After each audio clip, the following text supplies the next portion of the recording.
OECD 국가 가운데 우리 한국이 항생제 최대 남용 국가라는 사실 아시는지요? 병원에서 처방해주는 감기약에 대수롭지 않게 항생제가 들어갑니다. 바로 이 항생제가 우리 몸속에 없어서는 안 되는 좋은 세균들까지 파괴해서 각종 질병을 유발시킨다는 새로운 연구 결과들이 나오고 있습니다. 질병을 치료해야 할 항생제가 오히려 생명을 위협하는 상황, 오늘 뉴스플러스에서 심층 보도합니다. 사람의 몸속에는 100조 개가 넘는 세균들이 살고 있습니다. 이 세균들은 단순히 우리의 몸에 빌부터 무전 취식하고 있는 것이 아닙니다. 충분히 정당한 대가를 지불하며 인류와 함께 진화하고 공존해 왔습니다. 그런데 문제가 생겼습니다. 인류가 개발한 항생제가 나쁜 세균들만 죽이는 것이 아니라 우리의 동맹군인 세균들도 괴롭히는 것입니다. 나윤숙 의학 전문기자가 설명해드립니다. 인간과 세균의 공생관계에 대한 연구는 아직 초보 단계이지만 세균의 놀라운 역할은 속속 드러나고 있습니다. 그런데 병원균을 없애기 위해 개발된 항생제가 우리에게 도움이 되는 세균도 함께 괴롭힙니다. 그러면 어떤 일이 벌어질까요? 심장병이나 당뇨병은 물론 심지어 자폐증과 비만, 대장암, 천식, 습진 등 우리가 상상치 못한 많은 질병이 항생제 남용으로 인한 세균 교란과 연관돼 있다는 연구 결과가 속속 나오고 있습니다. 항생제가 좋은 세균을 변화시키면서 발생하는 특정 장염은 치료가 어려운 경우가 많습니다. 설사가 나타나고 심하면 장을 썩게 만드는 그런 역할을 해서 사망에 이를 수 있는 그런 예가 있습니다. 최근 의학계에선 이런 환자의 장 속에 좋은 세균이 살아있는 건강한 사람의 대변을 이식해 성공적인 치료 결과를 얻기도 했습니다. 그런데 문제는 여기서 그치지 않습니다. 인류를 위해 개발한 항생제가 한쪽에선 우리의 동맹군인 좋은 세균을 교란시키는 한편, 다른 쪽에선 항생제 남용으로 인류의 미래를 위협하는 괴물, 즉 슈퍼박테리아를 만들어내고 있습니다. 슈퍼박테리아의 심각성과 우리의 현실을 박선아, 박주린 기자가 전해드립니다.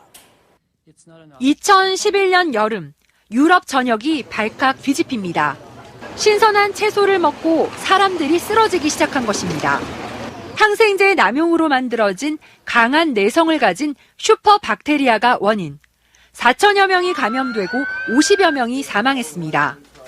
인류에 대한 슈퍼박테리아의 공격은 시간이 지날수록 거세지고 있습니다. 매년 유럽에서는 2만 5천 명이 목숨을 잃고 미국에서도 1만 9천여 명이 사망하는데 에이즈로 인한 사망자 수를 넘어섰습니다. 80여 년 전 페니실린 발명으로 승기를 잡았던 인류는 이제 박테리아와의 전쟁에서 수세에 몰리고 있습니다. 매년 새로운 변종 박테리아가 창궐하고 있지만 인류가 신종 항생제를 개발한 것은 1987년이 마지막이었습니다. 때문에 인류가 사소한 감염에도 생명을 잃었던 19세기로 돌아갈 거란 경고가 나오고 있습니다. Don't need antibiotic. All it's doing is building antimicrobial resistance and we're giving a dreadful future for our children and grandchildren. 맹장 수술 같은 간단한 수술도 항생제가 듣지 않아 목숨을 걸고 해야 하는 상황이 올 수도 있다는 얘기입니다. 항생제의 내성을 우려한 세계 각국은 몇 년 전부터 감기와 기침에 항생제를 쓰지 말라고 강하게 경고하고 있습니다. 우리의 현실은 어떨까? 서울의 한 병원을 찾았습니다. 감기 증상을 호소하자 약을 처방해줍니다. 감기인가요? 예, 약의 상태는 한 4일치? 4일치. 약국에 가서 처방 전 내용을 확인해봤습니다. 이게 항생제입니다. 감기인데 항생제 꼭 먹어야 되나요? 2차 감염이 없으면 사실 항생제 안 드셔도 되죠.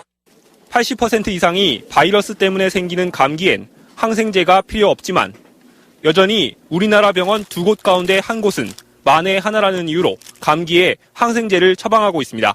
항생제를 주시는 거예요. 그래서 제가 항생제를 쓸 정도로 나쁩니까? 여쭤봤더니 그럼 반대로 저한테 여쭤보시더라고요. 주지 말까요? 라고 하시더라고요. 지난 2년간 3만 건 넘는 슈퍼박테리아 발견 사례가 보고된 우리나라. 항생제 사용량은 OECD 최고 수준이고 항생제 내성률도 평균치의 2~3배를 웃돌고 있습니다. 이런 식으로 가다간 우리나라가 인류를 위협하는 슈퍼박테리아 양성소로 전락할 수도 있습니다. MBC 뉴스 박주린입니다.